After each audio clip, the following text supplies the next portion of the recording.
ये में कट रही है ना, मेरी तो लगी पड़ी है।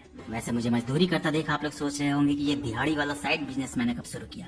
सरकार के इस नए बजट ने सुपर हीरोज के भी एल लगा दिए क्या? तो आपकी जानकारी के एरिया में बता दूं, हर सुपर हीरो आयरन मैन नहीं होता या फिर बैटमैन या स्पाइडरमैन की तरह उनकी किस्मत नहीं होती जो आयरन मैन उन्हें गोद ले ले। खैर, इस महंगाई के जमाने में सिर्फ मार काट करने से काम नहीं चलता, साइड बिजनेस तो करना ही पड़ता है। और अम्मी जान कहा करती है कि कोई काम छोटा बड़ा नहीं होता।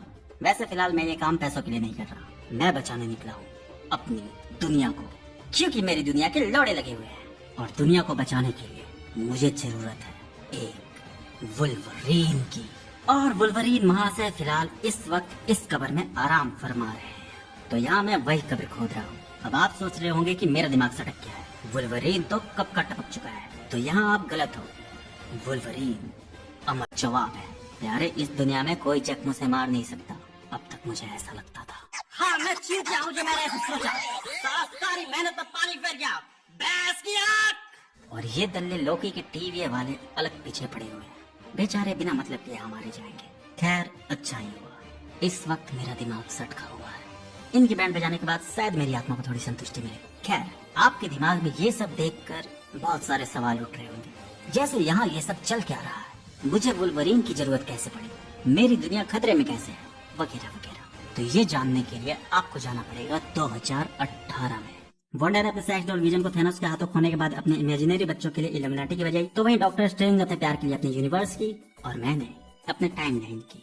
केबल की टाइम मशीन का इस्तेमाल करके मैंने हर उस इंसान को बचाया जो मेरे दिल के करीब थे। हालांकि मैंने ये सब करने के बाद दुनिया की भलाई के लिए अवेंजर्स भी ज्वाइन करने की बहुत कोशिश की, पर नेपोटिज्म वाला वायरस यहाँ भी आ चुका था। ये साला ड्राइवर मुझे बोलता है कि मुझ में तमीज नहीं है, मैं मुंहफट हूँ। मैं मुंहफट हूँ। अबे विलन से तमीज से लड़ोगे तो जान लेने की बजाय काट देनी पड़ेगी, पर खैर कर भी क्या सकते हैं। इस बेइज्जती के बाद भी मैं पीटर के साथ सेकंड हैंड गाड़ियों को बेचकर थर्ड क्लास जिंदगी जीने में खुश था, पर टीवी के इन दल्लों से मेरी खुशी देखी नहीं गई। इन लोगों ने मुझे मेरे जन्मदिन वाले दिन ही मुझे किडनैप कर लिया। बताओ, ऐसा कोई करता है भला? खैर, अपने किडनैप होने पर भी मैं खुश था, क्योंकि टीवी वाले मेरी काबिलियत देखकर मुझे दुनिया का मसीहा बनने का जॉब दे रहे थे। पर इस पोपले ने घूस में मेरी टाइमलाइन की बलि मांगकर मेरे दिमाग का पोपला कर दिया। ये हरामी पैराडॉक्स कहता है कि मेरे टाइमलाइन के वुल्वरीन के बनने की वजह से मेरे यूनिवर्स का ध्रुव शक्ति खो दी है, तो अब मेरा टाइमलाइन 1000 सालों में मिटने वाला है। पर मैं बच सकता हूँ अगर मैं टीवी के दलदल में शामिल हो जाऊँ तो। वैसे तो ऑफर अच्छा था, मैं जितने लोगों को जानता था वो सारे लोग 1000 साल के अगले 50 सालों में ही टपक जाते हैं, उसके बाद दुनिया जाए भाड़ में। पर नहीं, ये साले टीवी के सरकारी कर्मचारी 1000 सालों तक मरती हुई टाइमलाइन पर मेहनत नहीं करना चाहते थे, तो मेहनत से बचने के लिए इस पोपले ने 1000 सालों के बदले अगले 72 घंटों में ही मेरी दुनिया का एक्सपायरी डेट फिक्स कर दिया है। साला तुझे तो मैं दारू पट्टी दूंगा, तेरा पेट भी बहुत निकल गया है। जिसके बाद बस फिर क्या, अपनी दुनिया को बचाने मैं एक नए वुल्वरीन को ढूंढने निकल पड़ा, पर ये कमीना महान बनने के चक्कर में पहले ही टपक गया। पर मैंने भी हार नहीं मानी। अलग अलग टाइमलाइन में जाकर अलग अलग यूनिवर्स के वुल्वरीन से ठुकने के बाद आखिरकार मैंने एक वुल्वरीन का बंदोबस्त कर ही लिया। पर मेरी फूटी किस्मत, उतने लोगों में से मैंने उसे ही उठाया जिसका कैरेक्टर मेरे से भी ज्यादा बदनाम है। दरअसल इसकी कहानी यह है कि इसकी दुनिया के एक्स-मेंस को जब इसकी जरूरत थी तब इसने उन्हें अपनी बीच वाली उंगली दिखा दी, और जब तक इसे पता चला कि उंगली करना या दिखाना बैड मैनर्स है, तब इसे अपनी गलती पर पछतावा हुआ। पर तब तक भाई लोग बहुत देर हो चुकी थी, सारे एक्स-मेंस मारे जा चुके थे। जिसके बाद गुस्से में आकर इसने जो मारकाट मचाई उसमें विलन्स के साथ साथ कई मासूम भी मारे गए, और इन सब की वजह से आखिर में भाई साहब ना घर के रहे ना घाट के, उल्टा डिप्रेशन में और चले गए। हालांकि ये अभी भी हट्टा कट्टा मर्द था, तो ये मेरे यूनिवर्स का ध्रुव शक्ति बनने के लिए परफेक्ट था। पर इस साले पैराडॉक्स से ये बात हजम नहीं हुई, और ये टाइमलाइन खुद से मिटाने वाली बकचोदी ये अपनी मर्जी से कर रहा था, बिना अपने सुपीरियर से परमिशन लिए बगैर, क्योंकि लोकी के गद्दी पर बैठने के बाद से ये मामला इलीगल हो गया था, तो कहीं इसका भांडा फूट ना जाए। इस कमीने ने मुझे और नए लोगन को वॉइड में भेज दिया, वो दुनिया जहाँ वेरिएंट्स को भेजा जाता था एलायत का खाना बनने। वैसे आप सोच रहे होंगे कि तब से मैं पटर पटर किए जा रहा हूँ, हमारा लोगन कहाँ है? वो भी तो यहाँ मेरे साथ ही आया था। तो बड़े मियाँ होश में आने के बाद अपनी वुल्वरीन गिरी दिखाते हैं और मुझे दम भर कूटते हैं। वैसे मैं भी डरा नहीं, मैंने भी जमकर मुकाबला किया, पर वुल्वरीन को जख्म देकर मारने का मेरा इरादा फ्लॉप हो गया। वैसे हम दोनों में ये खूनी खेल अनंत काल तक चलता। थोड़ी देर के लिए हम में सुलह हो गई और हमारे बीच सुलह करवाने वाला बिचौलिया और कोई नहीं बल्कि हम सबका प्यारा राज दुलारा ह्यूमन टॉर्च था। जलीना आप सबकी इसे देखकर मेरी भी जली थी। मुझे लगा था इस मुसीबत के समय मेरी मदद करने मेरे भगवान कैप्टन अमेरिका खुद प्रकट हुए हैं मेरी मदद करने। पर ये साले मार्वल वालों ने जब से मल्टीवर्स की बकचोदी शुरू की है तब से किसी भी कैरेक्टर को कैरेक्टरलेस करने में कोई कसर नहीं छोड़ी है इन लोगों ने। खैर जो भी हो, इसका रोल इस मूवी में बस इतना ही था। सबको लगता है कि सिर्फ मेरा ही मुंह कटर है, पर ये भाई साहब कैप्टन अमेरिका की सस्ती कॉपी। बकचोदी के मामले में मेरे से भी नेक्स्ट लेवल है।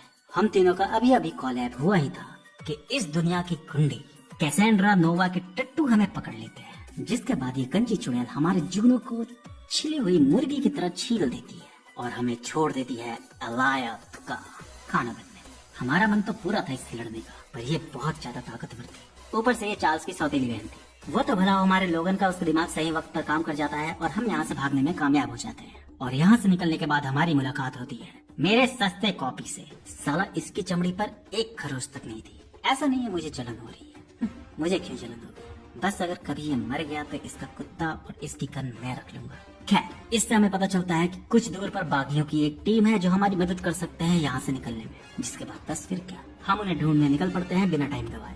हालांकि आखिर में वही लोग हमें ढूंढते हैं। ज्यादा कुछ तो याद नहीं, पर बीच रास्ते में मैं जब लोगन से उसके पास्ट के बारे में प्यार से बात कर रहा था तो उसके पुराने जख्म ताजा हो गए और हमारी 10-12 घंटों तक लड़ाई चली। और जब मुझे होश आया तब हम इन लोगों के सामने थे। शॉर्ट इंट्रोडक्शन दो तो ये है ब्लेड, ये इलेक्ट्रा, ये गैम्बिट और ये हमारी छोटी लोगन। वैसे इनसे मिलकर हमें कुछ खास फायदा नहीं हुआ। इनसे हमें पता चला कि अगर हमको कोई वापस भेज सकता है तो वो गंजी चुड़ैल ही है। सिट! लोगन ने उससे लड़कर सारा मामला खराब कर दिया। उसी टाइम अगर हम उसके पैर पकड़ लेते तो शायद उसका दिल पिघल जाता और हम अभी अपनी दुनिया में होते। वैसे इतनी दूर आना पूरी तरह से बेकार भी नहीं हुआ। एक राज की बात ये पता चली कि जगरनॉट के हेलमेट से हम उस गुंडे के पावर्स को रोक सकते हैं, जिसके बाद बदले में हम उससे अपने घर वापस जाने का सौदा कर सकते हैं। और दूसरी खास बात ये हुई कि अब तक जहाँ लोगन को मैं जबरदस्ती अपनी दुनिया में ले जाना चाह रहा था, हमारी छोटी वुल्वरीन से बात करने के बाद उसके अंदर की अच्छाई जाग जाती है और वो अब अपनी मर्जी से हमारे साथ चलने के लिए मान जाता है। जिसके बाद बस फिर क्या, सीधे हम कैसेंड्रा के अड्डे पर हमला कर देते हैं और कुत्ते की तरह पिटते हैं। पर मूवी का हीरो अगर हार जाएगा तो मूवी कैसे कंप्लीट होगी? तो जैसे तैसे हमारी छोटी वुल्वरीन जगरनॉट का हेलमेट लेने में कामयाब हो जाती है, जिसके बाद हम उसकी पावर्स को कंट्रोल करने में कामयाब हो जाते हैं। पर हमारा प्लान फिर से फेल हो जाता है। ये टकली बहुत जिद्दी थी, पावर के बदले हमें घर भेजने को रेडी ही नहीं होती। पर जहाँ मेहनत काम नहीं आती है वहाँ किस्मत काम आती है। टकली को यहाँ पावरलेस देखकर इसका ही एक चमचा इससे बगावत कर देता है और मौके का फायदा उठाने के लिए इसे गोली मार देता है। और यहाँ इसे मरता देख लोगन का दिल पिघल जाता है और वो हेलमेट हटा देता है। जिसके बाद पावर वापस मिलने के बाद ये ठीक हो जाती है और हमारी दरिया दिली देखकर ये हमें घर वापस भेज देती है। और आखिर में हमें हमारी मेहनत का इनाम मिलने ही वाला था कि साला तभी कहानी में एक ट्विस्ट आ जाता है। ये साला पैराडॉक्स हर जगह रायता फैलाए हुए था। इसने कैसेंड्रा से डील की थी कि वो वॉइड में उसे डिस्टर्ब नहीं करेगा, वो वॉइड में आराम से राज कर सकती है। बस जितने वेरिएंट्स वो वहाँ भेजेगा वो उन्हें टाइम टाइम पर एलायत को खिलाते रहेगी। पर क्योंकि इसे डर था उसकी पावर से, तो इसने उस चमचे से भी डील कर दिया कि अगर वो कैसेंड्रा को मारेगा तो वो उसकी एक विश पूरी करेगा। तो बस फिर क्या, वो चमचा उसे मारने में फेल हो गया और हमारे आने के ठीक बाद उसे इस सच्चाई का पता चल गया और अब उसकी सटक चुकी है। तो वो पैराडॉक्स की मशीन से पूरे मल्टीवर्स को खत्म करने के लिए यहाँ पहुँचती है और कहीं हम उसके इस काम में कबाब में हड्डी न बन जाए, इसके लिए वो अपने साथ डेडपूल्स की पूरी फौज लेकर आई है। वैसे ये नमूना हमारे साथ था, जलन के मारे नहीं। दरअसल मुझे पता नहीं था कि ये वाला सैंपल रिपेयर नहीं होता है। पता रहता तो मैं इसकी ढाल नहीं बनाता, पर मैंने इसकी कुर्बानी जाया नहीं होनी थी। अब से मैं इसके कुत्ते और कन का अच्छे से ख्याल रखूंगा। वैसे एक बुरी खबर थी कि बाकी सैंपल्स रिपेयर होते थे तो उन्हें कुत्ते की तरफ पीटने के बाद इससे पहले हम उनके बदले का शिकार होते। मेरा पीटर यहाँ आ जाता है और सारा मामला संभाल लेता है, क्योंकि एक डेडपूल और पीटर का रिश्ता जैसे हीर रांझा। डेडपूल्स का एक ही तो सच्चा दोस्त है पीटर, तो पीटर चाहे किसी भी यूनिवर्स का हो वो उसे कभी नहीं मारेंगे। खैर, इस मुसीबत से निपटने के बाद हमें पता चला कि मशीन को रोकने के लिए उसका फ्यूज छुड़ाना पड़ेगा। अब कोई नॉर्मल इंसान होता तो उसके लौड़े लगना तय थे, पर भला हो मेरे और वुल्वरीन के हीलिंग फैक्टर्स का। थिएटर में इस सीन पर खूब तालियां और सीटियां बजी थी। खैर, फ्यूज उड़ाने के बाद हम तो किसी तरह बच जाते हैं, पर कैसेंड्रा इस ब्लास्ट में टपक जाती है। ना हीलिंग फैक्टर्स ना होने की वजह से नहीं, वैसे कह सकते हैं। पर मूवी के एंड में विलन टपकेगा नहीं, तो मूवी कैसे खत्म होगी? खैर, इसके बाद बारी आती है पैराडॉक्स की। तो फाइनली उसे भी अपने कर्मों का फल मिल ही जाता है। B15, ये तो याद ही हो गया, ये अब बॉस लेवल पर है। तो इन सारे कांड के बाद ये यहाँ आ जाती है और पैराडॉक्स का नियम तोड़ने के लिए बंदी बना लेती है। और क्योंकि अभी अभी हमने मल्टीवर्स को बचाया है, तो मेरी गलती ये माफ कर देती है और वुल्वरीन के आने की वजह से मेरी दुनिया अब बच जाती है। हालांकि वो वुल्वरीन की पास्ट को ठीक करने से मना कर देती है, क्योंकि वो कुछ ज्यादा ही इलीगल हो जाता। और ये भी वजह थी कि आज वो जो भी है बिना अपनी गलतियों के वो ऐसा नहीं बन पाता। पर हाँ, इसके बदले वर्ड से वो उन चारों को उनकी दुनिया में भेजने के लिए मान जाती है, क्योंकि उनके बिना ये सब करना पॉसिबल नहीं था। और फिलहाल के लिए कहानी यही खत्म हो जाती है।